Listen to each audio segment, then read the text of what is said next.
Oi oi, it's your boy, Tenshin Nasu a Merry Christmas, Jack Slack, and it's the Jack Slack Podcast, Episode 1. We've rebranded. Why? Because I repeatedly find myself being tagged on those threads on Twitter where people are like, what a good MMA podcast, and then someone will say, at Jack Slack MMAs, and then the other person will say, oh cool, what's it called? And then the first person will say, Fights Gone By, and the second person will be like, why? And no one really knows. It's because my first blog was called Fights Gone By, and I used to do a lot of history stuff before I got picked up by even like Head Kick Legend or Bloody Elbow or anyone like that. But I think we've outgrown that now, and I'm not going to move into being the Joe Rogan podcast. Don't worry, I'm not going to be questioning everything. Just bad decisions in fights, and that brings us on to the subject of today's episode. This is the 2020 Slacky Awards. If you've not seen these before, I used to do them at Fightland. I think I did them for 4 or 5 years there. And then last year I took a year off. I did a technical turnaround award, but I wasn't super pleased with that because that one's my baby, and we'll get into that later. But the Slacky Awards, I think it's 5 awards that I do each year, and we have a good laugh talking about them. Or we did, I had a good laugh writing about them previously. But I thought, why not bring them to the podcast? That's how most people consume me now. Yeah, you're consuming me. So our categories are Best Game Plan, Best Event, Technical Turnaround, Breakout Technique, the But Why Award for Piss Poor Fight IQ, and then I'll talk about some good fights from 2020 that I saw again along the way, because I was going through all these cards from 2020, looking down the list of names and seeing what I remember that was really good. And there was a few in there that weren't like, you will see every really good fight because people will tell you about them, but it's always nice going back a couple of years later, and sometimes you're like, did these guys fight? I didn't even know that, and you'll be surprised at the quality of the fight. And there are just a few of those that I've jotted down along the way too. So pull up a chair, pop the kettle on, or if you're feeling particularly festive, you could have a Diet Coke because you're trying to control the damage you did over Christmas. But let's get stuck in. I'm going to start with celebrating the best stuff. Best Game Plan, always a treat to write this one because there's normally a couple each year that stand out as really high-level problem-solving with dire physical consequences. But high-level... The difference that... Obviously, we're talking about top athletes versus top athletes. And if you've got a top athlete versus like an A-plus athlete versus a B athlete or a C athlete, often the A-plus athlete will just wipe them out anyway, But when you're talking about the best fighters in the world against each other, the game planning really does make a difference. And occasionally you'll see people fight back against this, like, well, there was nothing Jeff Neal could have done to even trouble Wonderboy Thompson. Well, they're like, yeah, there is. There's things that much worse fighters have done to trouble Wonderboy Thompson that aren't be a D1 wrestler or something like that, Don't get it twisted. Like, yes, athleticism matters, but the game planning makes a huge difference at the high end of MMA, which is part of why this year's been such a weird one, because there's only been a few really good fights that have gone off without like delay or have been pushed back a couple of weeks because of a COVID test or something, which affects your peaking and camp, obviously. But very few that have had like a long lead up too, that have gone off as planned. I think it might have been Aaron Brunster, Aaron from Twitter, but it might have been him who counted. Oh no, I think it was Sean Al-Shatti, or Sahin Al-Shatti rather. He counted the number of cancelled events, cancelled fights, and it was something like 235 this year versus 130 last year. And that was a lot already. There have been tons more since USADA's come in, wink, wink, nudge, nudge, and various other things, but this year was absurd for cancellation. So there were very few that got the full camp and the payoff. And I've been saying it multiple times on the podcast, but I want to see the best fight the best with the full preparation. And this is what these fighters want too. They want to beat the other guy on his best day. They don't want to beat someone coming off the worst camp of their life or on short notice or whatever. They want to beat the best version of the opponent, most of them. But we didn't get an awful lot of that this year, and I think it showed through in a lot of the performances, a lot of the fights, a lot of the game plans. Obviously, there is fun to be had from like last-minute replacement fights, but I think, if you really want to see the highest level of MMA, it's got to be top-level guys with a good amount of time to prepare, and also not as many complications in their camps as they've all had. It's hard to get if you've got like a team of 12, 15 guys around you, and if you can include all your sparring partners and your coaches and stuff like that, there's a lot of people you need to really have a good camp. And obviously COVID's made that very difficult too. And the flip side of that, of course, is that there are guys down in like Florida who are still training together, which means that they can come in for these fights, but it also means that they're causing a lot of cancellations because they keep passing COVID to each other. So anyway, we'll get into the best game plans this year, and I'll run you down who's won it previously. So 2014 was the first year of the Slackies, and that was John Jones versus Glover Teixeira. Obviously, brilliant game plan. Got on him early, pushed him back to the fence, took away his power by standing him upright against the fence, dug to the body, cranked his arm to try and hurt it. Just a really good all-round performance. 2015 was Rafael dos Anjos versus Anthony Pettis, another pressure-fighting performance.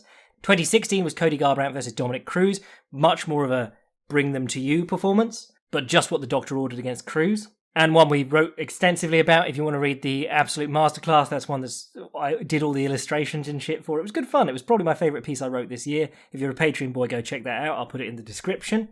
And then 2017 was Leon Edwards versus Donald Cerrone. Beautiful clinch clinic. Lovely feinting and throwing him off out at range. And then 2019, I didn't do one. So this year we got options, and I'm going to talk through all of them.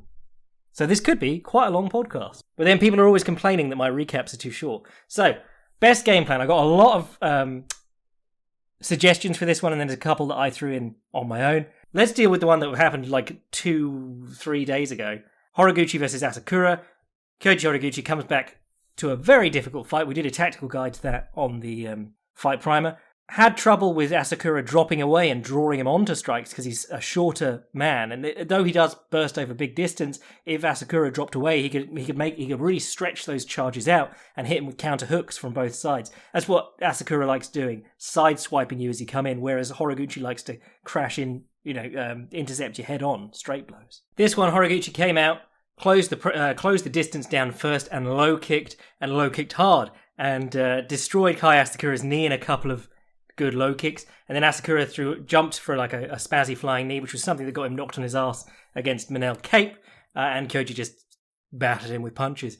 Really nice, short game plan. Really just wanted to get that in so that I could talk about Horiguchi versus Asakura, but yeah, I mean that's not really what I'm going to talk through, like why some of these don't really mean that much to me as a game plan of the year, because we've got a lot of recommendations that I don't think I would give the award to, and Horiguchi Asakura is because it was a very short performance. If Asakura had survived longer and we'd see more of that going, you can't do much about that in terms of if you're Horiguchi, but I prefer to give it to things that played out over a longer period of time, and there was it just showed you that person had that game plan really solidly established and had practiced it well.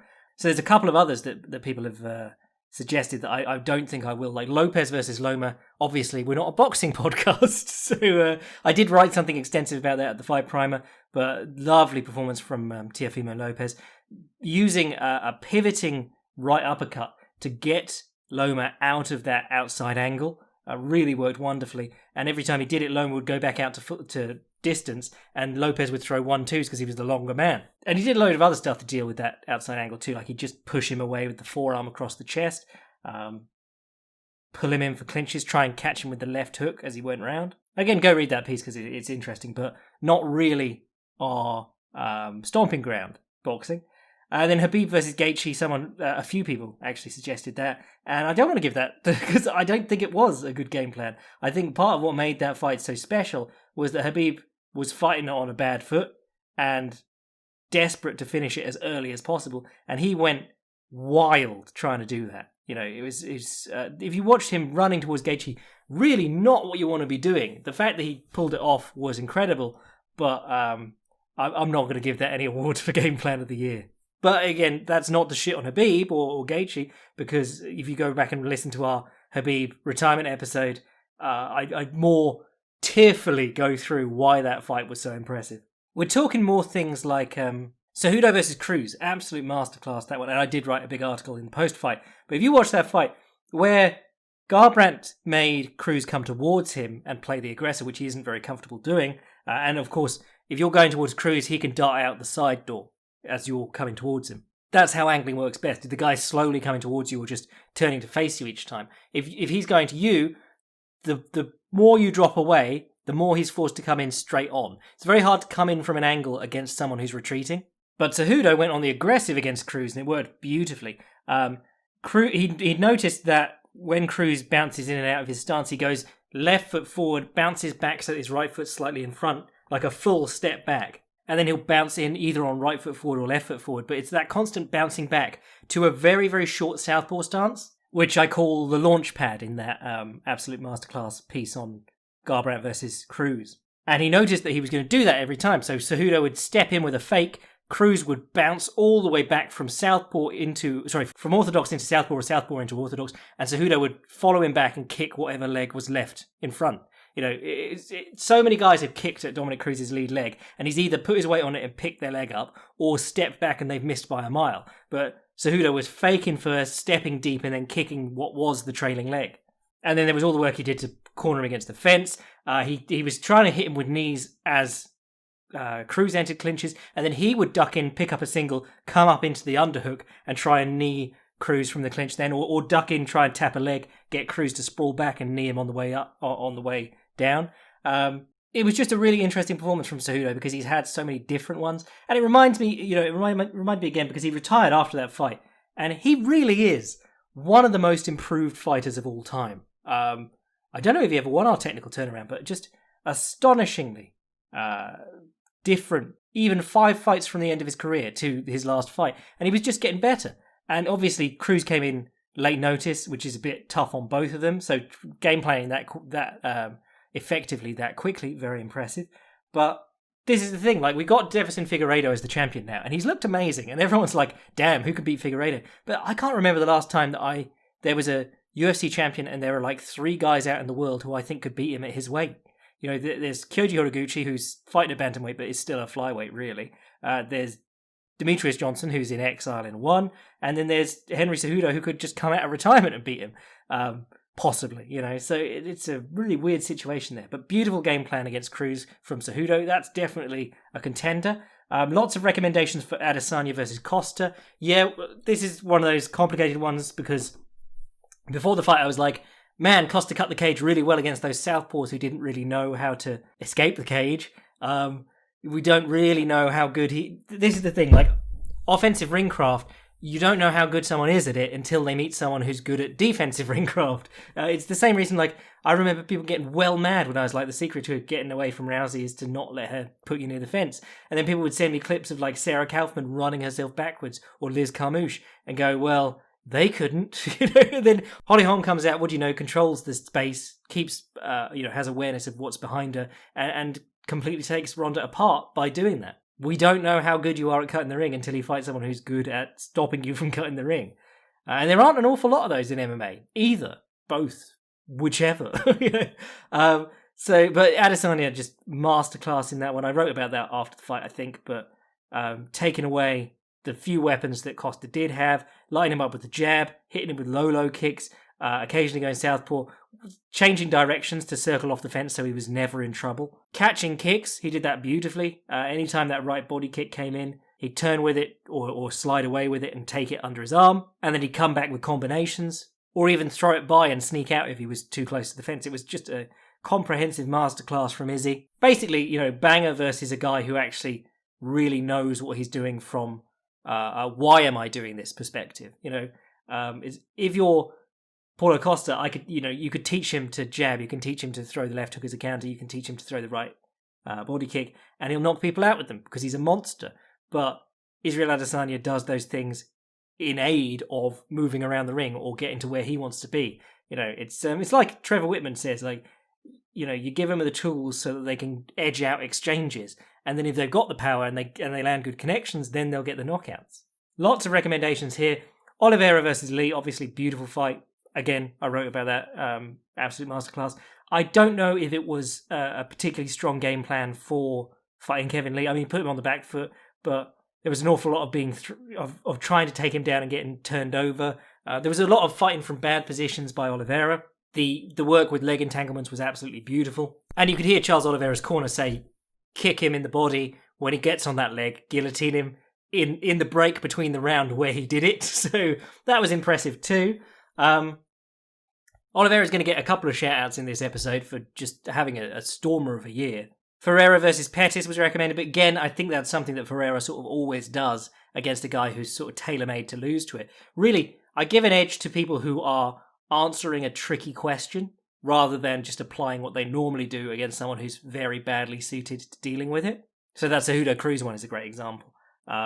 Ortega versus Korean Zombie, that's an interesting one because I don't think we got to talk about that on the podcast. I think there was a lot happening that week and I came in late with the podcast that week. But yes, Ortega looked phenomenal against Korean Zombie. I don't know if there was anything special in the... It was kind of... Korean Zombie just never got going. He hit him with a couple of good shots early and then the Zombie was just awkward throughout.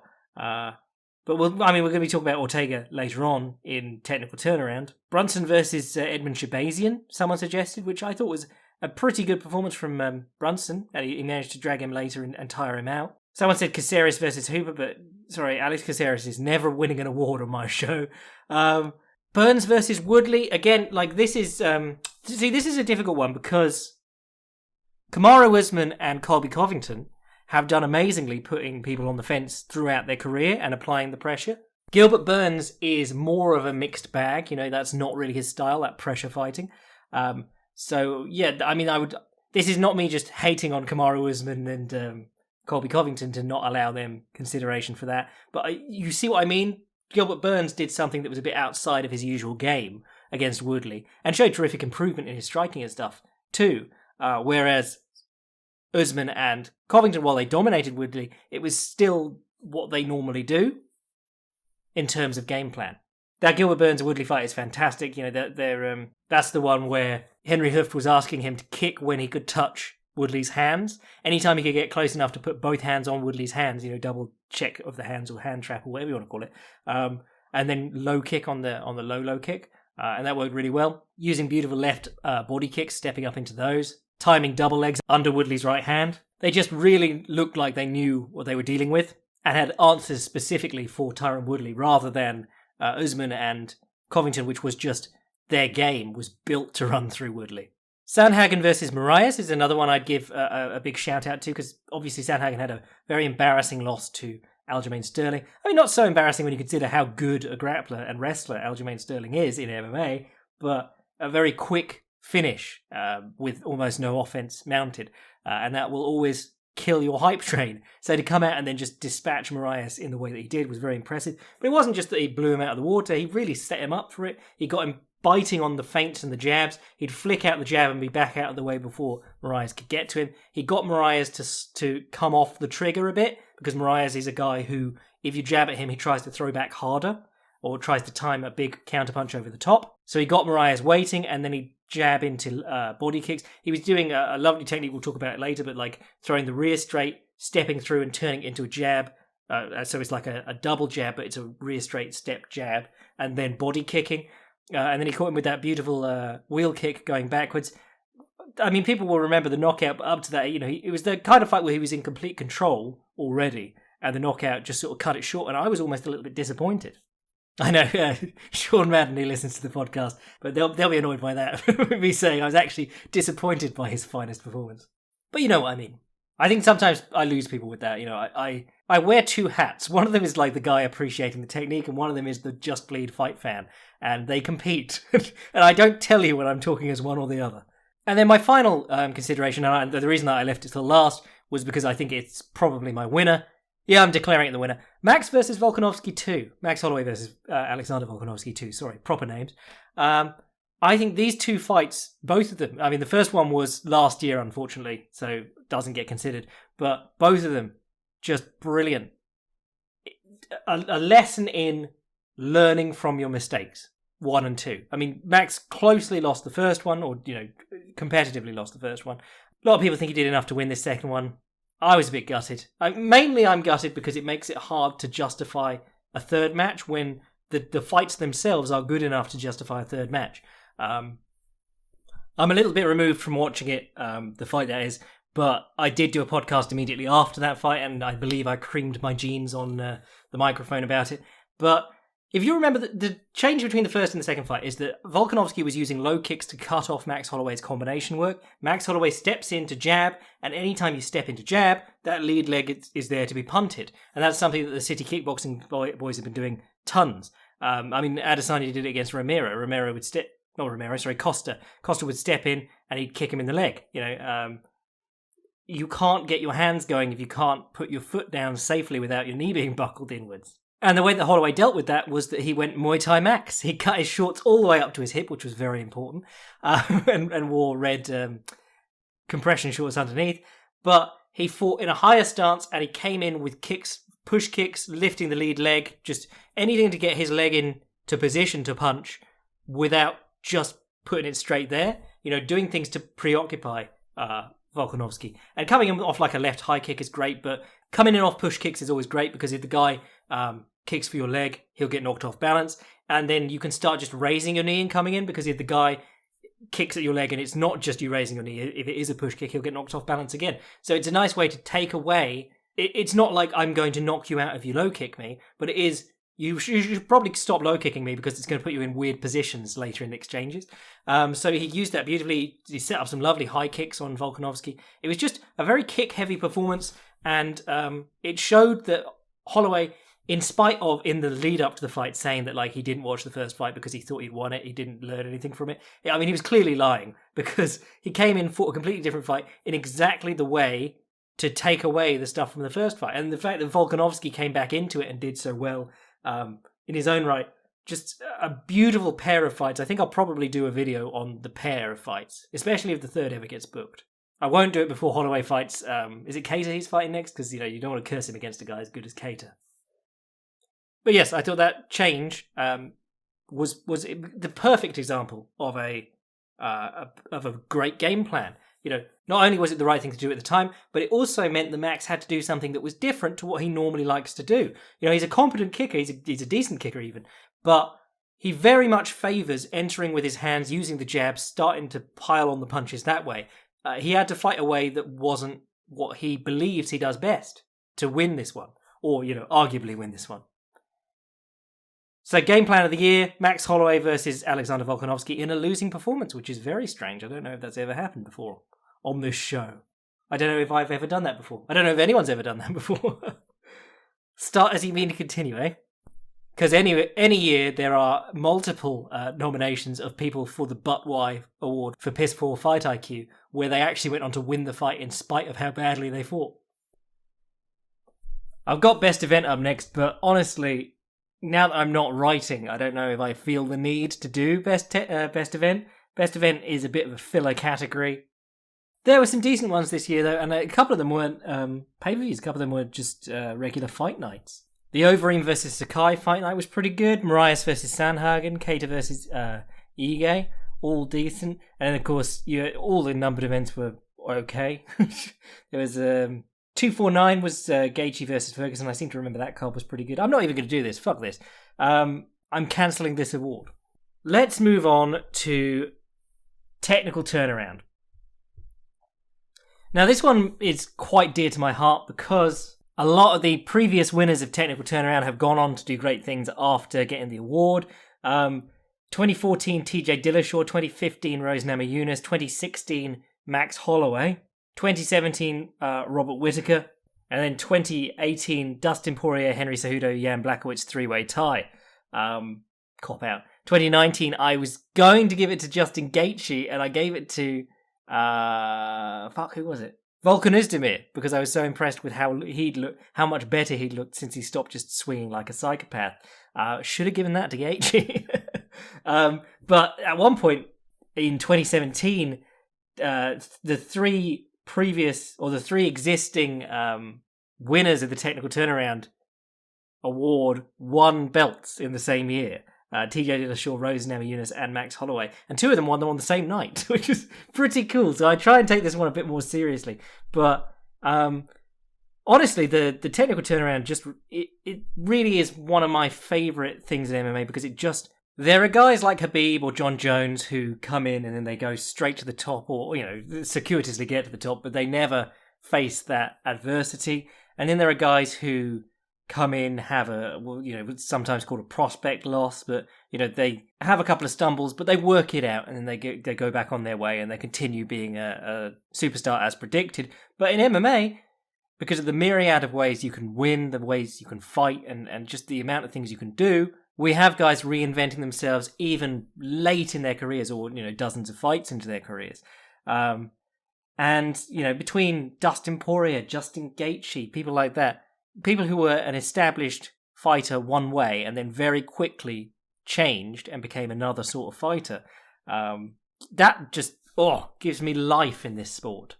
So having a look at some of the nominations from readers or listeners, there's a couple of interesting ones. Jan Blachowicz is nominated, and he's had a very interesting career path, but he did get in on the three-way tie in 2018. So Jan Blachowicz's turnaround has been a pretty ongoing thing. You saw it happening in like 2017 when he was fighting Cannonier and Manoa and Krylov. He had that stumble against Thiago Santos, and then went on that run against Luke Rockhold, Ronaldo Souza, Corey Anderson, and then Dominic Reyes to win the quote-unquote UFC light heavyweight title. I think he's in an interesting spot. The Heavy Hands boys described it as one day he decided he was just going to hit hard. Yeah, he's always been a bit awkward. He gave Alexander Gustafsson a lot of pause for thought on the feet, but then he'd lose fights versus like Patrick Cummins. Very few people have had the kind of bad start that he did in the UFC. At one point, he was 2-4 in the UFC, so he's done amazing to turn himself around that much. But it has been happening over a while, and again, we gave him the joint award in 2018. Bobby Green is an interesting suggestion. I've been talking about him a bit on the podcast because he's been quietly building up goodwill through this pandemic. He's always been a hit and miss guy. Well, he had a really bad run in the UFC. When was that? Yeah, he came in, looked good against Josh Thompson, but was just arsing around far too much. He'd roll off some punches and then taunt, where he should have been rolling off some punches and then using that to be in position to hit. It's the shoulder roll as a platform for counterpunching, as opposed to shoulder roll as a platform for mean mugging, and then still only getting a split decision on the cards. But he lost to Edson Barbosa, got smoked by Dustin Poirier, lost to Rashid Magomedov, got that draw with Lando Venata, which was a good fight. Him and Lando have good fights, but aren't always winning them. But on this little run recently, it's weird because I think of him as like the man of the pandemic era UFC, but his first fight of the year was in June, so he's fought 4 times he fought 4 times between June and October. Beat Clay Guida, beat Lando Venata in a rematch, beat Alan Patrick, and then lost a decision to Thiago Moises, who's difficult. So yeah, no harm there. Really, what he's been doing to look good in these fights is just working a bit more. He'll switch to open guard with the opponent and show a very short rear straight, so he'll square his hips and then show like a little arm punch with his rear hand, and he pairs that well with dropping onto either the hips or the lead leg for a takedown attempt. That was the stuff that Mads Burnell was using against Arnold Allen. Where the fuck is Arnold Allen? Where the fuck is Mads Burnell? Oh, he's in Bellator. Oh, shame.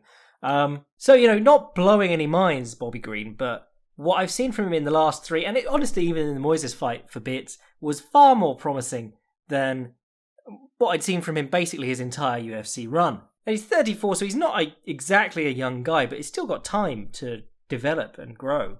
Lots of mentions of Ortega.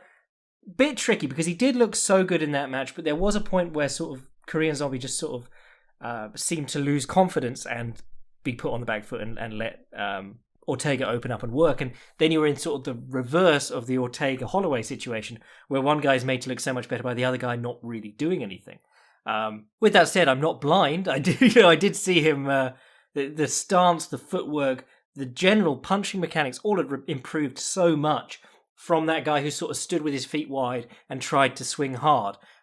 He looked to really... I think that loss to Max Holloway embarrassed him and fired him up in the way that where he could have been like, I'm going to work on my takedowns and I'm going to get the fights to where I want them. He actually went and actually got good at boxing, which was fairly impressive.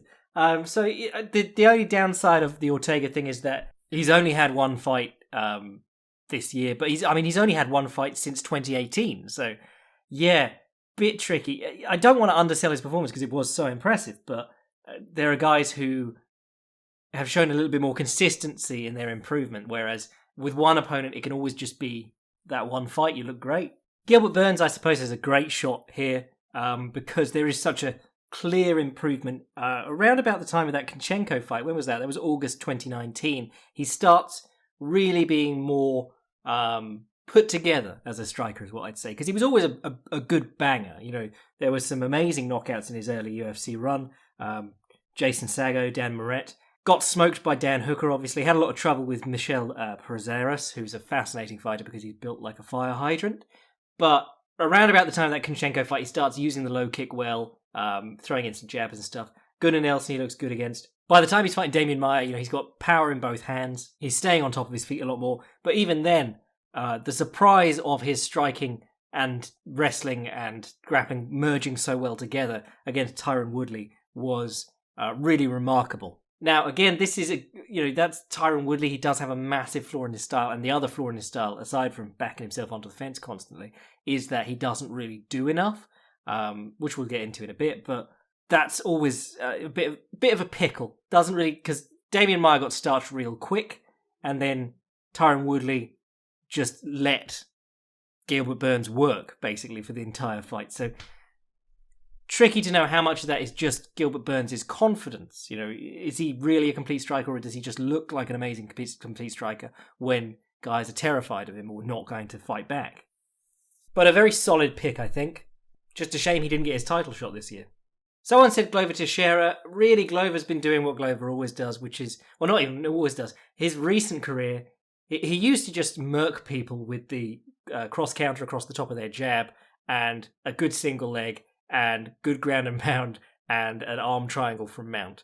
He has been doing that, but just taking a shit ton of damage now. You know, what he does is he outlasts scary younger people. It's kind of hard to watch because he does take a beating in most of his fights. So in terms of technical turnaround, no, he's probably actually got worse as a technician. He just takes a pounding first. A few people suggested Michel Pereira, which would echo statements that I've made on the podcast, where I was surprised how decent he looked when he's not leaping around like a loon. I'd consider it. I think maybe the level of competition he's faced has not been super high, but then he was looking bad against Diego Sanchez, so I suppose an improvement, yeah. And by bad, I mean like he should have had Diego Sanchez out there in a minute, and he let him linger till the third round and lost on an illegal knee. So the last three are really solid contenders. You've got Charles Oliveira, who we talked about tons on this podcast. I did a Filthy Casuals guide, which is on this channel, which you can go and watch, or on my YouTube channel, which you can go and watch if you're listening on Stitcher or whatever. But Charles Oliveira has been improving not rapidly, but solidly for a long time. And I think that his losses didn't necessarily speak to him not improving. You know, he came in with not amazing wrestling, and in his losses at featherweight, he was cutting a ton of weight, out wrestling these guys really impressively, like Anthony Pettis and Ricardo Lamas, but then gassing out. Came up to lightweight again. Suddenly he's ragdolling people like Kevin Lee, who are amazing wrestlers and huge for the weight class. And you go, oh yeah, he was getting better. He was just also hamstringing himself with his conditioning and making that enormous cut. And the striking's looking better, and he's looking a bit more aware of what's coming back at him, because that was always a problem. He was over defensive. But, he did amazingly on offense, and then as soon as the opponent came back, he just put the earmuffs on, really high guard, and if you hit him in the body, that was a real problem for him too. So he's mixed it up, and he's looking like a better version of what he was before. It's not like Justin Gaethje becomes someone completely different, or Dustin Poirier becomes. Well, actually, Dustin Poirier's game really just played more into what he does well, so I like that technical turnaround. But it's not like someone like Rose Namajunas becomes a super technical striker when she was a wild woman before. It's still, he's a bit of a wild man, but it's all become a little bit cleaner. He's keeping himself a bit safer. He's grown, he's a bigger dude. His wrestling is looking really solid. He's timing his takedowns underneath the guy striking back at him. He's using pressure and the front kicks and the jumping kicks to get the guy coming back at him. Very solid choice for this award, I think. Kevin Holland is in as well, and he is another guy who's just sharpened it all up. He did well enough against Jeff Neal, just spamming side kicks, but he has, if you watch him against like Santos or actually any of those like early UFC fights, his Dana White Contender Series fight, there's so much useless movement, so much stuff that doesn't really need to happen. And I know that he had like a base in kung fu, but the more he's tightened it up, used his straight punches, struck a little bit more orthodoxly, more to the orthodoxy, whatever the correct term is. Just by getting a little bit smarter, he can use that amazing frame and his reactions and his athletic abilities, and then add in the weird stuff. And the tactic of making people laugh, which we're going to talk about in a minute in the Breakout Techniques award. But I think Kevin Holland is a very solid shout for this year's award. He also did so much work during this year. Every Joaquin Buckley fight that happens makes that win look better, and he made Buckley look like an absolute fool. I'd like to do something getting into more of the details of like how he's improved and how he's looking. Obviously, spazzing out from the bottom against Ronaldo Sousa is his big moment of the year, but that doesn't really speak much to a technical turnaround. But the stuff I saw in the Buckley fight was probably the most notable for me. The way he was controlling distance, letting Buckley fall short, angling off. He just looked like so composed in front of a very dangerous fighter. And then the last nomination, which is a bit weird because it's a guy who spent the entire year, well, not the entire year, but most of the year as champion, Davison Figueiredo. Which might sound a bit odd, but then if you think about it, October 2019, his last fight 2019, Tim Elliott, he guillotines him. Up to that point, even writing stuff, making Filthy Casuals guides, so on, going into that first Joseph Benavidez fight, he was just a bit of a wild man who honestly had some finishes, but like the loss to Formiga, the decision over Pantoja, even the decision against Jared Brooks, a lot of those things, he's known as this like monstrous finisher, but up to that point, I wasn't super impressed. He had some big counters, he had some good timing, but he tended to get a bit sloppy. He tended to get fixated on one idea. Like there's a moment in, it might be the Pantoja fight where he's like, I'm going to try and knee him now. And then he does that like 5 times. And there's another moment in, might have even been the Formiga fight where he's like, I'm going to try and intercept him with an elbow. And the next 5 strikes he throws are elbows. But then come the first Joseph Benavidez fight, he goes to the ground with Benavidez willingly. Second fight does the same thing. Perez, Moreno, he's wrestling comfortably in all these fights. He goes the distance with Moreno in a 5-round slugfest barn burner. One of my criticisms of him was that he would slow down towards the end of the 3rd round previously.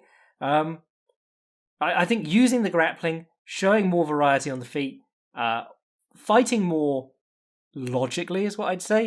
He seemed to be letting guys into fights that he shouldn't have previously, in his early UFC run. Just being an all-around more dangerous fighter, I think. And I think, honestly, it's willingly grappling with like Joseph Benavidez right off the bat. I think, and threatening like a reverse triangle when Joey B funk rolled, I think made getting the knockouts easier, or made getting the knockout easier the first time, and then the second time he got the actual submission with the rear naked choke. So yeah, I'm so impressed with what he's done this year and how he's looked as a fighter this year. I genuinely think it would be hard to argue that he hasn't made enormous improvements over the course of basically a calendar year, which is pretty much the criteria for the award.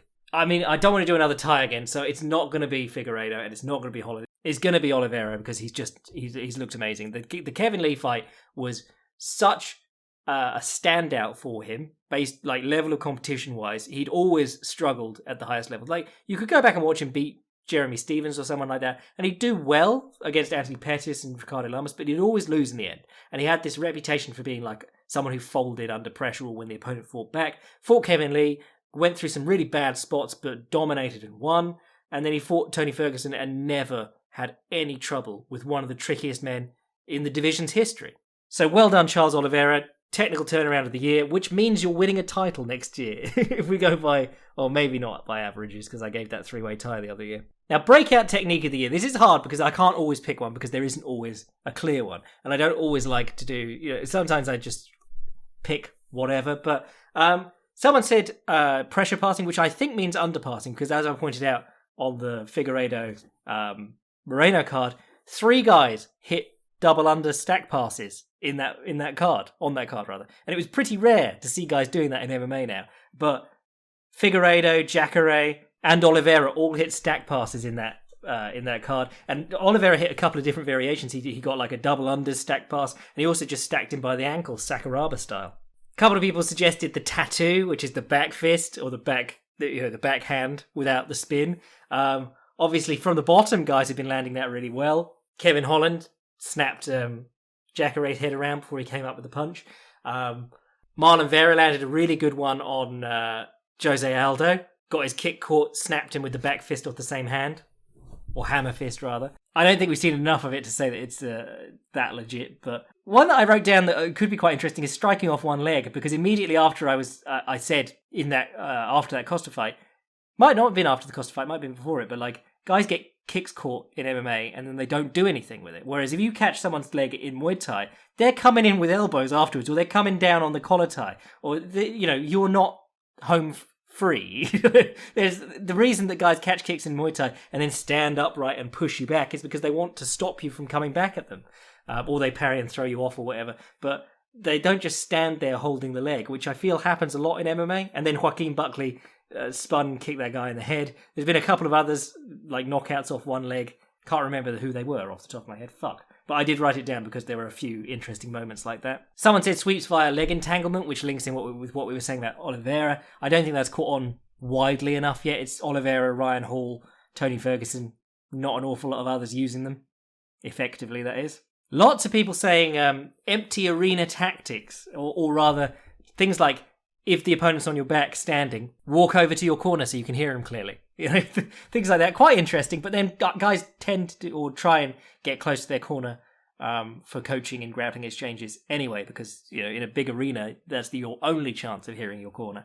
I'd like to hear more corners shouting out fake combinations. I remember BJ Penn when he fought Kenny Florian. He was like, I knew what he was going to do next because his dad was shouting it so loud. Someone said Connor's shoulder, which technically was 2020. That was the very first event of 2020, the shoulder strikes. And they were very cool. You've just not seen an awful lot of them since. You saw a lot of them before. You've seen about the same amount as there always have been. And then someone said Holland's tactic of disarming people with humour, which we talked about before, but it's very legit. Like, you can watch him get smashed by Thiago Santos on the bottom as he's laughing and being like, oh, this sucks, man. And Thiago Santos stops hitting him. It's incredible. And like Jacare passing his guard, or sitting in his guard, Holland says like, oh, you hit me good there, man. And he stops and Holland punches him in the face. Like, guys really do get disarmed by a bit of humour. It's incredible. Eddie Bravo used to talk about this too. Like, he said he'd much rather be grappling with someone who was laughing than someone who was mad at him. And if you don't believe that, but you simultaneously talk about like fighters not having killer instinct, maybe think about it. But I think this year I'm going to give it to something that I've been noticing more and more, which is a type of shift, turning the straight into the jab. And this is a Dustin Poirier move, but I talked about Sandhagen doing it earlier. If you haven't watched the Filthy Casuals guide to Gavin Tucker did it a load, and Justin James did it a load in the same fight against each other. Gavin Tucker did it in his last one too. But it's where, if say you're southpaw and the opponent's orthodox, you throw your left straight, you double it up so that you step through and it's a jab, and then you throw a right hand. So you're changing the dynamic of the fight from open guard to closed guard so that you can get close enough to throw an overhand right over their lead shoulder or a right uppercut inside their lead shoulder. And it works really well for Gavin Tucker, works really well for Dustin Poirier. Dustin Poirier's best punches land off this technique, and you're seeing more and more people do it. So shifting off the rear straight is what I'm going to say, or turning the straight into a jab. Technique of the year. And then the final award, my favourite award, where we get to give out to just some bizarre game planning.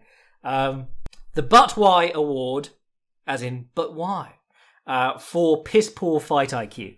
Now, 2014, Ali Bagautinov wins this for backing himself onto the fence and doing nothing against Demetrius Johnson. 2015, Tim Boetsch wins it for running at Dan Henderson.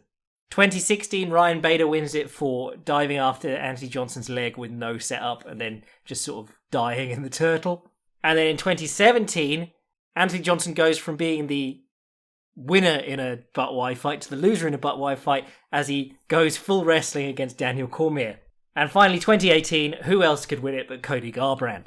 We skipped 2019, so this year, good list of nominations. Randa Marcos jumping into Mackenzie Dern's guard. Yes, that's one, but I'm honestly more inclined to give it to Hannah Siffers, who, it's one thing to like end up taking someone down or coming up and scrambling into someone's guard or whatever.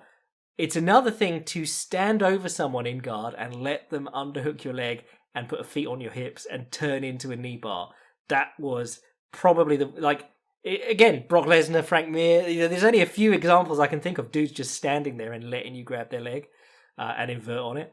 So yeah, that's probably worse of those two. But Woodley obviously has to get a word in, because while it is his style, at some point you have to realise that you should probably do a different game plan. We always talk about it. Dean Thomas is in his corner going, I need combinations. And you're like, well, has he done that in camp?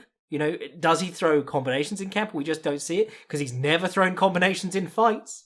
Jeff Neal versus Wonderboy, obviously, because we were giving out about that last time. Don't fight one. Jeff Neal is absolutely fast enough, heavy-handed enough, heavy-legged enough, dangerous enough to really worry Wonderboy. But he's not going to do it by just chasing after him and throwing punches at his head while Wonderboy is planning for that. That's Wonderboy's entire game. You got to kick his legs, kick his body, work him towards the fence. Just the amount of punches Jeff Neal landed to the head in that fight showed that he was close enough to kick the legs hundreds of times, and he didn't. Tony versus Gaethje gets a mention because, I think it just showed Tony comes in with the plan to just sort of riff and work everything together, which is the plan of being an all-round fighter. And the problem with that is that a lot of all-round fighters, it's not the case that, if my striking doesn't work, I'll go to my wrestling. If my wrestling doesn't work, I'll go to my striking. It's more that my wrestling works because my striking works, and my striking works because my wrestling works. The Frankie Edgar paradox. If you take one away, the other one's a lot harder to get going. And people also mention Tony because of the choice to cut weight rapidly twice in succession, and also the choice to fight Justin Gaethje for yet another interim title. I don't even want to talk about the Tony stuff anymore because it bums me out so much. But let's move on. Dan Ige versus Barboza. Good mention. The reason this one is on here is because even though Dan Ige won, he managed to pick about the worst way you could fight Edson Barboza. Edson Barboza struggles when you put pressure on him and when he can't get out of range, and when he gets cornered, which Dan Ige does amazing work against the fence in other fights. Dan Ige decides to come in with ones and twos and dart out the side door, thereby relieving all the pressure on his own terms. Just being like, there will never be anything following this combination. Don't you worry, Edson. You do that straight-legged Bambi on ice skip around the ring and re-establish distance. Very strange decision-making in that fight. Someone said Calderwood taking the Maia fight. Fair enough. Could have had a title fight on your hands. DC versus Miocic got mentioned a lot, but again, I don't know how comfortable DC actually is wrestling anymore. He's had surgeries. He's a very old man for fighting, for combat sports. And he's had a lot of, I think he's had back surgeries, and a lot of his game is swinging people around by the high crotch and lifting them up. He still did that, but again, he did box with Miocic for much of the fight. I don't want to give him too hard a time, DC, especially because it's heavyweights, and heavyweights suck anyway. Anderson bum rushing Hall, someone mentioned, because he was doing all right by not doing anything. Because Hall was just he was having trouble getting going against the ghost of Anderson Silva, but then Silva bum rushed him and got knocked out. Romero versus Izzy / Izzy versus Romero. Less said about that, the better.